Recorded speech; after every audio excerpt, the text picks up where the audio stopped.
Hello, welcome to another episode of Media Snack Meets. Joining me on today's episode is Adam Benaroya, the Director of Global Media Capabilities and Operations at Johnson & Johnson.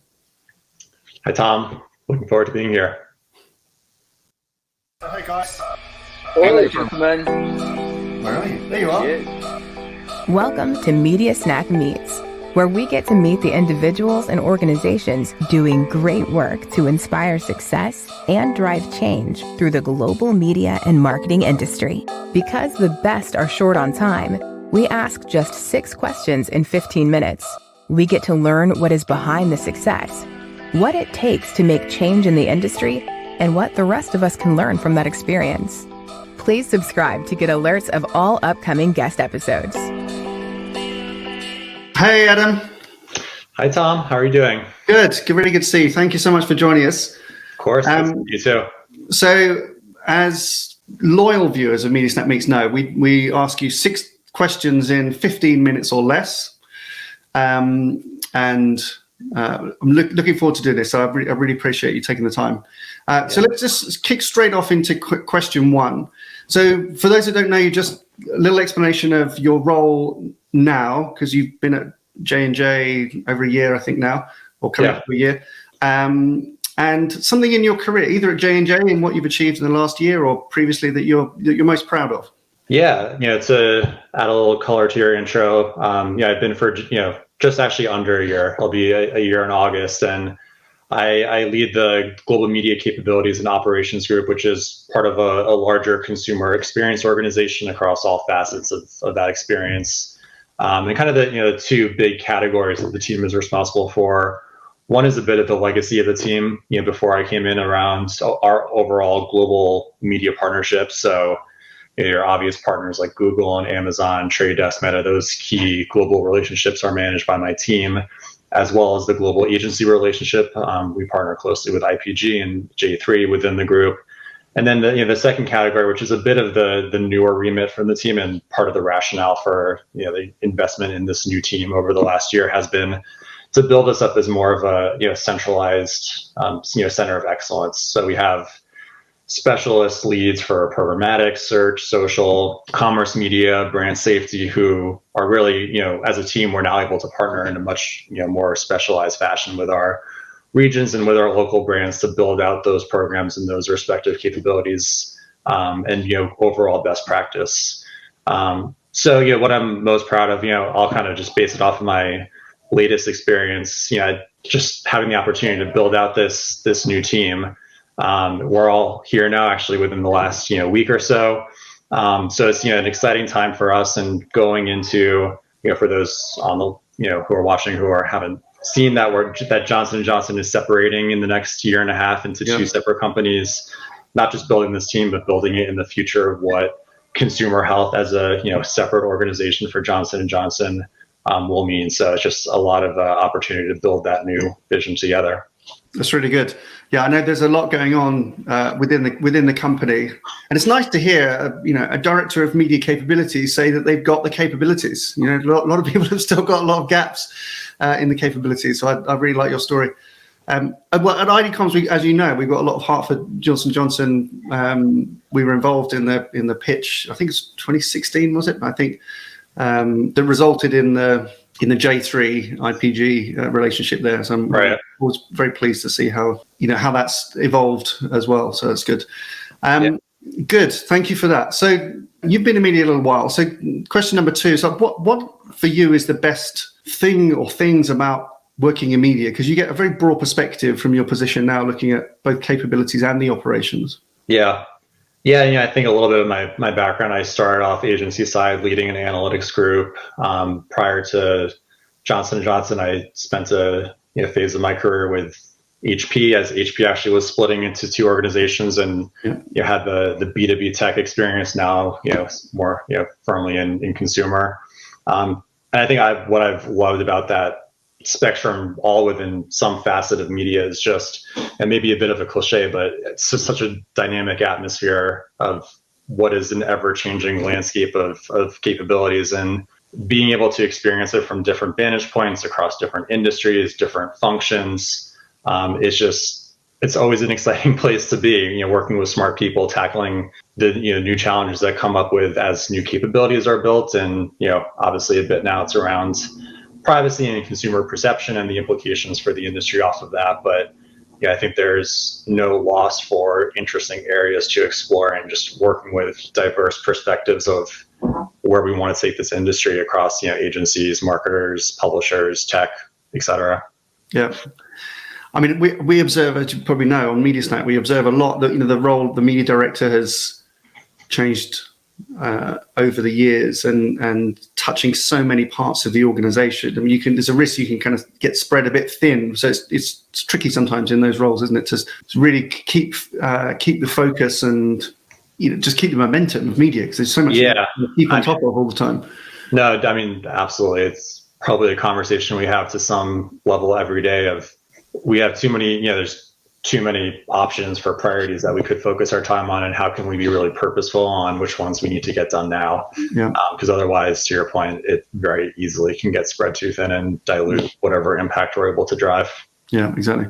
So, I mean, leads us nicely to question 3, which is just really about the challenges that you see. I mean, we hear a lot, obviously, is just keeping on top of the change is one thing. But from your role, you've been a year in now. You've got an understanding of the business and what you're trying to do with media in Johnson & Johnson. So, what do you see on a wider scale? What do you see are the biggest challenges that we're facing as an industry? Yeah, I mean, I'll touch on one that probably is common to everyone of what's top of mind, just around the new privacy landscape, the deprecation of third-party cookies, and how everyone is prepping for what we expect the future to look like in the next couple of years. I'll actually take a slightly different spin on it.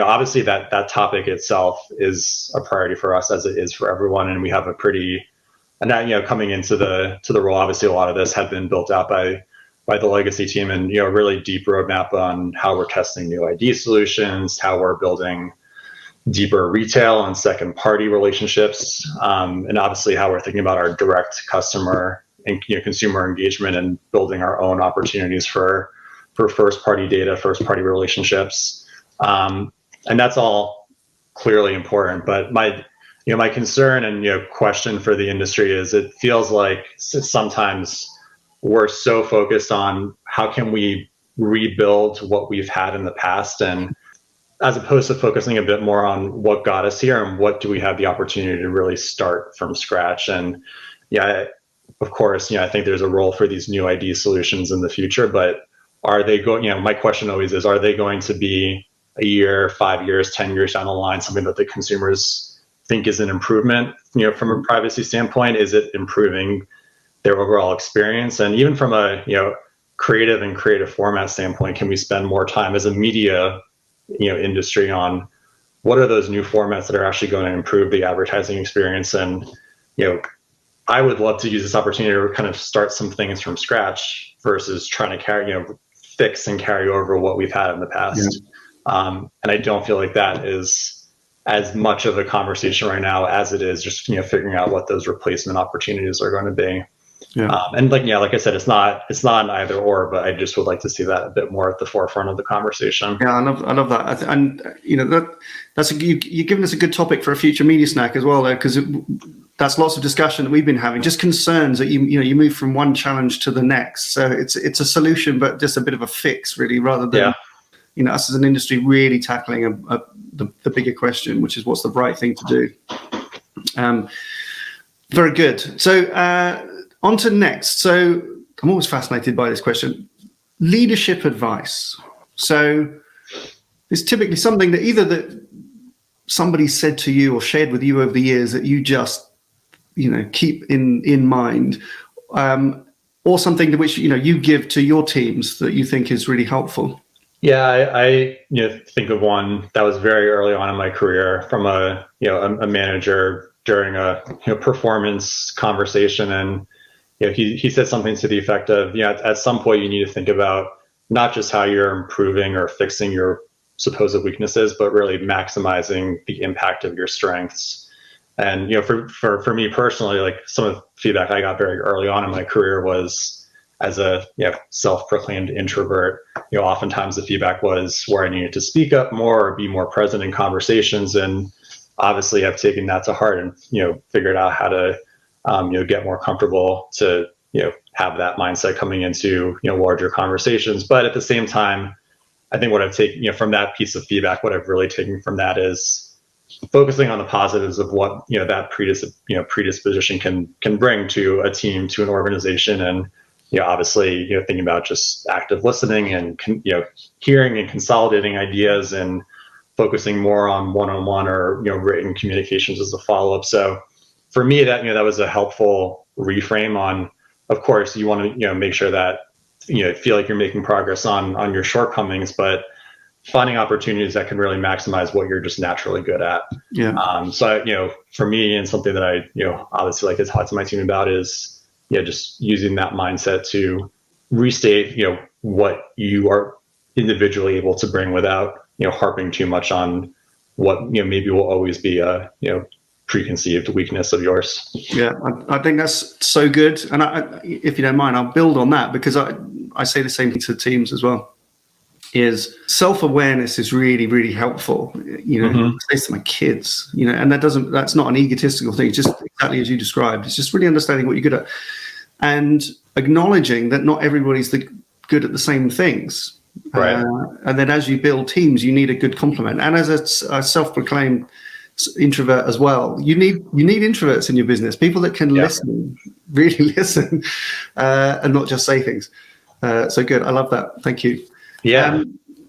So outside of the very consuming role that you have at Johnson & Johnson, where would we find you relaxing? What do you do to get away from media, recharge? Yeah, there's a couple. I've always, been into travel, myself and with my wife, kind of any type of outdoorsy adventure type activity, are definitely focal points of where I like to travel and what I like to do. Norway, New Zealand were some really fun personal trips that I had been on. So looking forward to getting a bit more into that. And on an other spectrum, music has always kind of been a cornerstone of my life, from playing instruments from a young age all the way up until now, writing music when I can, going to concerts. So kind of a mix of all that. Between COVID and having 2 kids during COVID, haven't had a chance to do as much of that recently as I would like, but definitely seeing that opportunity coming back as the kids get a little bit older and getting back into that. So couple yeah. Good. I didn't know you played music. We'll have to talk more about that another time. Good. So just finally, we talked about obviously really exciting parts of the industry, which we love, and some of the challenges that we're facing. Fast forward a year from now. Final question. What change would you like to see in the industry, or your kind of hopes for the year ahead? I mean, I'll add on top of some of the topics I had shared. I think another area that I'm really excited to see get some traction in industry conversation is around what the media industry can do around sustainability, around DE&I. And I think as J&J and as a media team within J&J, we're in the midst of trying to define what is our remit, our role in those conversations, our role in hopefully driving some positive progress. But I'm just excited about this in general, because unlike other topics, other ways that media is portrayed in the world, I think this is a real opportunity off of the power of that media investment on what real positive progress we can put that towards. So I think there's a couple of specific initiatives within there that might be some of the early ways that we tackle that, whether it's around thinking about our media targeting and how do we manage unintentional bias in our AI machine learning based targeting. From a sustainability standpoint, I know other groups are talking about how to evaluate the carbon emissions that are coming off of media buying itself, and how we can be more proactive at reducing that down. So I think there's it's very early stage, obviously, but just knowing that this is feels real, that it's becoming a focal point of where the industry wants to talk, that I'm excited to figure out how we can actively participate in that too. Very good. Adam Benaroya, thank you very much. Thanks. Who would you like to meet on future episodes? Please let us know in the comments below.